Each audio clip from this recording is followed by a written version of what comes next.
நல்லா இருக்கீங்களா? ரொம்ப நல்லா இருக்கீங்களா? புது வருஷம் எப்படி இருக்குது? இப்போ தானே வந்திருக்குது, அப்புறம் பார்க்கலாம்.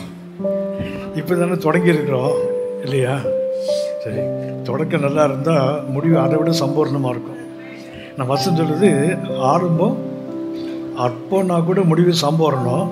நமக்கு ஆரம்பமே நல்லா இருக்குன்னு சொன்னால் முடிவு மிக மிக பரிபூர்ணமாக இருக்கும். இந்த காலை வேளையில் நம்பிக்கையோடு இந்த புது வருஷத்துக்குள்ளே வாங்க. பழைய வருஷத்தை அந்த சுமைகளை தூக்கிட்டு வராதிங்க. அதை போட்டு வந்திருப்பீங்க.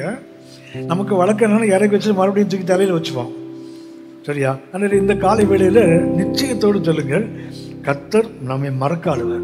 ஒரு தாய் கூட மறந்துடலாம், ஆனால் கர்த்தர் நம்மை ஒருபோதும் மறப்பதில்லை. கர்த்தர் வாக்குத்தத்தம் கொடுத்தாரு. இந்த வருஷம் உங்களுக்கு என்ன வாக்குத்தத்தம் கொடுத்தாருன்னு எனக்கு தெரியாது. சரியா? ஆனால் கர்த்தர் சபையிலையும் கொடுத்துருக்கிறார், தனிப்பட்ட முறையில் உங்களுக்கு கொடுத்துருக்கிறார். சரியா?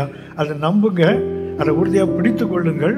அந்த வசனத்துக்கு ஏற்ற போல் வாழ்க்கையை மாற்றிக்கொள்ளுங்கள். அப்படி பொன்மாரில் போய் சாகின்ற வரைக்கும் இந்த வார்த்தை வரும், நம்மை மறவாத ஒரு தெய்வம். கவனித்துக் கொள்ளுங்கள், நம்ம விழித்திருந்தாலும் தூங்கினாலும் வருஷம் ஓடிக்கிட்டே தான் இருக்கும்.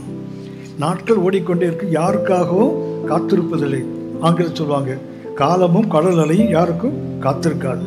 அதனால் சோர்ந்து போயிடாதீங்க. நம்ம நினைக்கிற ஒரு அப்பா இருக்காங்க நமக்கு. உலகம் மறக்கலாம், ஆனால் கர்த்தர் நமக்கு கொடுத்த வாக்குத்தத்தங்களை மறக்க மாட்டார்.